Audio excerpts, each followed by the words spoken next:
আসসালামু আলাইকুম। আমি মোহাম্মদ তারেক মোল্লা, আছি অ্যাডমিকচার কোচিং এর পক্ষ থেকে এবং আমার ইউটিউব চ্যানেল হলো টিকে ত্রিপলি এভরিডে। যারা এখন আমার ইউটিউব চ্যানেলটি সাবস্ক্রাইব করেন নাই, সকলকে সাবস্ক্রাইব করার জন্য অনুরোধ করা গেল।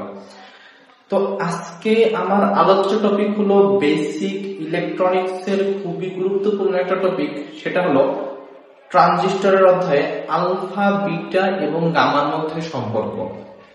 আসলে বিগত ক্লাসগুলো যারা আমার দেখছেন তারা অবশ্যই আমার ধারাবাহিকতা সম্পর্কে আপনারা জানেন যে আসলে আমি প্রত্যেকটা ক্লাস ধারাবাহিকভাবে আপলোড দিয়ে থাকি। যেমন বেসিক ইলেকট্রনিক্স, সামনে কিন্তু পরীক্ষা, তো বি কেয়ারফুল। আমার ভিডিওগুলো অবশ্যই ফলো করবেন। আমি আগামীতে ইনশাল্লাহ সাজেশন দিয়ে দেবো, ওই সাজেশন থেকে আপনি ইনশাল্লাহ 100% কমন পাবেন। 100% যেটার সাজেশনটা দিব সেখান থেকে ইনশাআল্লাহ 100% কমন পাবেন, এতটুকু ভরসা রাখতে পারেন। তো ওই সাজেশনের প্রত্যেকটা কোশ্চেনের অ্যান্সার আমার ইউটিউব লিংক দেওয়া থাকবে। তো আপনি যদি চান তাহলে এই ইউটিউব থেকে আপনি সরাসরি সুন্দর একটা প্রিপারেশন নিতে পারেন। তো এই সব গুরুত্বপূর্ণ টপিকগুলো আমার আলোচনা করা আছে। একইভাবে আজকে আমি হাজির হয়েছি মূলত ট্রানজিস্টরের আলফা, বিটা এবং গামার ভিতরে সম্পর্ক নিয়ে। তো আমার আজকের ফার্স্ট টপিক সেটা হলো, সর্বপ্রথম না বললেই নয় যে বিগত ভিডিও যারা আসলে দেখেন নাই তারা কিন্তু এই আলফা, বিটা, গামার মধ্যে সম্পর্কর ব্যাপারটা আসলে বুঝতে পারবেন না।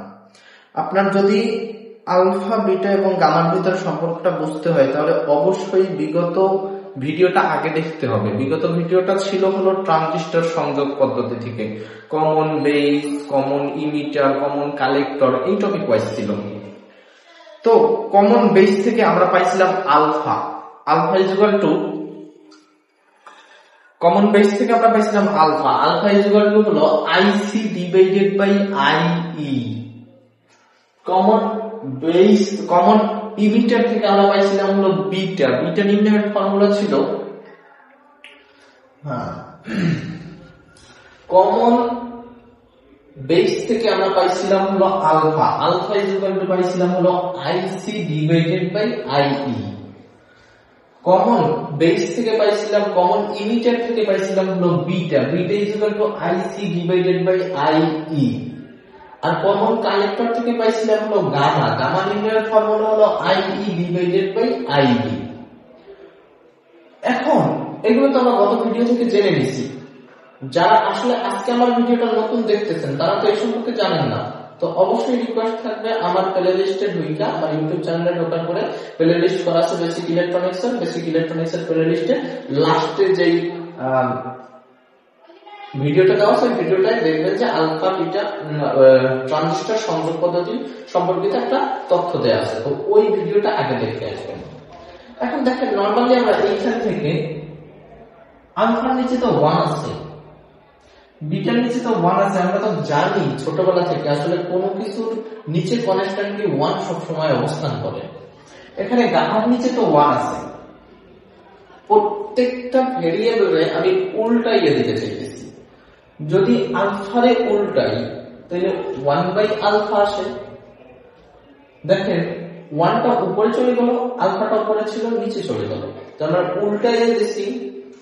এখন এই আইসি ডিভাইডেড বাই আইই, এই জিনিসটাও তো এই পাশের নাই উল্টে যাবে। যেমন আইইটা উপরে চলে যাবে, আইসিটা নিচে চলে যাবে। ক্লিয়ার ব্যাপারটা? বিটা ইজ ইকুয়াল টু কি, 1 বাই বিটা যদি লিখতে যাই, তারপরে 1টা উপরে উঠে গেছে, বিটাটা নিচে চলে গেছে। এখন এই পাশে উল্টানোর অর্থ কি, এই পাশে উল্টাইতে হবে। তাহলে আইবিটা উপরে চলে যাবে এবং আইসিটা নিচে চলে যাবে। ঠিক একইভাবে লেখা হয়েছে 1 বাই গামা যদি লিখতে যাই তাহলে আইবিটা নিচে ছিল উপরে চলে যাবে, আর আইবিটা উপরে ছিল নিচে চলে যাবে। ক্লিয়ার ব্যাপারটা? আচ্ছা, এখন ট্রানজিস্টর সংযোগ পদ্ধতি বা ট্রানজিস্টর নরমালি চোখে যদি আমরা দেখি সেক্ষেত্রে আসলে কি রকমের দেখা যায় ব্যাপারটা দেখেন। সেক্ষেত্রে কিন্তু দেখা যায় যে আসলে একটা সিম্বল থেকে যায়, নরমাল একটা সিম্বল থেকে যদি বুঝতে যাই তাহলে দেখেন নরমালি ট্রানজিস্টর হলো এই রকমের প্রতীক থাকে। এটা কোন ধরনের প্রতীক? আসলে এইটা কোন ধরনের ট্রানজিস্টরের প্রতীক? এটা কিন্তু এনপিএন ট্রানজিস্টরের প্রতীক। দেখেন এই তীর চিহ্নটা ভিতরের দিকে, মানে কি কারেন্ট বের হচ্ছে। কি কারেন্ট? ইমিটার কারেন্টটা বের হচ্ছে। এই তীর চিহ্ন সবসময় দেওয়া থাকবে। আসলে ইমিটার থেকে যে নরমাল চিন্তা করেন তো, নরমাল সেন্সে যে ইমিটার থেকে যে কারেন্টটা বের হচ্ছে সেটা আসলে ঢুকতেছে কোন জায়গা থেকে? আরো দুইটা টার্মিনাল আছে, একটা হলো বেস থেকে আর একটা হলো কালেক্টর থেকে। নরমালি দেখেন বেস থেকে একটা কারেন্ট আসলে ইমিটার থেকে বের হবে, কালেক্টর থেকে একটা কারেন্ট আসলে ইমিটার থেকে বের হবে। তাহলে কি হচ্ছে? ইমিটার থেকে আসলে কি কারেন্ট বের হচ্ছে? বেস থেকেও কারেন্ট যেটা ঢুকতেছে, কালেক্টর থেকে কারেন্ট যেটা ঢুকতেছে, দুইটা কারেন্ট একত্রে মিলে তারপরে ইমিটার থেকে বের হচ্ছে। তাহলে কাহিনীটা কি ঘটলো? আমি কিন্তু ইমিটার কারেন্ট সমান সমান বলতে পারি বেস কারেন্ট এবং কালেক্টর কারেন্ট এই দুইটার যোগফল।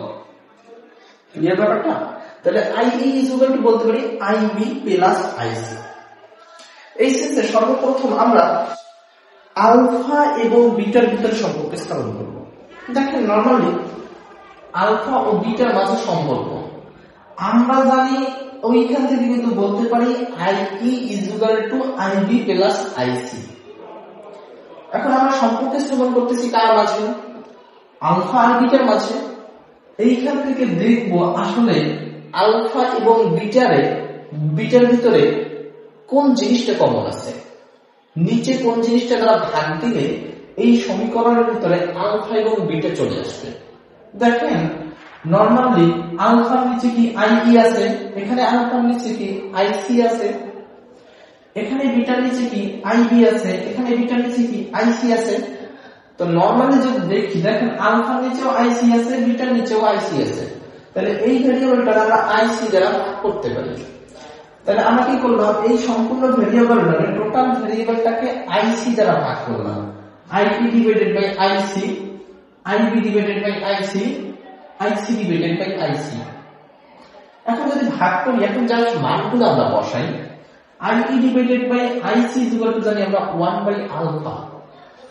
এই স্থানটাতে 1 বাই আলফা বসাই না, is equal to IP divided by IC, IP divided by IC, IP divided by IC is equal to জানি 1 বাই বিটা। তাহলে আমরা IP divided by IC 1 by beta বসাই না, প্লাস আইসি এবং আইসি যদি আমরা ভাগ করি তাহলে 1 থাকে, অর্থাৎ আমরা এইগুলো ফিনিশ করে দিতে পারি। উপরের আইসি নিচের আইসি আমরা কি করতে পারি? কাইটে নিতে পারি। তাহলে 1 থাকতেছে। এখন normally 1 by alpha is equal to 1 by beta plus 1 থাকতেছে। এখন এই দুইটার ভিতরে যদি আমরা লসাগু করি তাহলে বিটা লসাগু আসতেছে। এখন এই কিন্তু বিটা আছে, তার মানে বিটার ভিতরে একবার ওই এক দিয়ে 1 যদি গুণ করি তাহলে 1 থাকে, এই প্লাসটা দিলাম। আলফার নিচে তো 1 আছে, তাহলে 1 বিটার ভিতরে কতবার যায়? বিটা বার যায়। তাহলে এই বিটাটা 1 এর সাথে গুণ হবে, তাহলে বিটা অক্ষে বিটাটা বসলো। এখন দেখেন আসলে 1 বাই আলফার মান পাইছি আমরা, আলফা কিন্তু কোনো প্রপার মান পাইনি। তো আলফার প্রপার মান পাইতে গেলে আমরা কি করতে হবে? এই জিনিসটা উল্টাইয়ে দিতে হবে। এই জিনিসটা যদি উল্টাইয়ে দেয় তাহলে এইখানে 1 বাই আলফা যদি উল্টাইয়ে দেয় তাহলে 1টা নিচে চলে আসতেছে আর আলফাটা উপরে চলে আসতেছে। নিচের 1 তো দেওয়া লাগে না, আমরা নরমালি আলফা লিখতে পারি।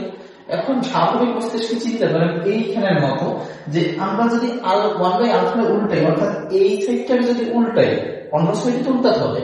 তাহলে অন্য সাইড যদি উল্টাই তাহলে আমাদের আসতেছে কি?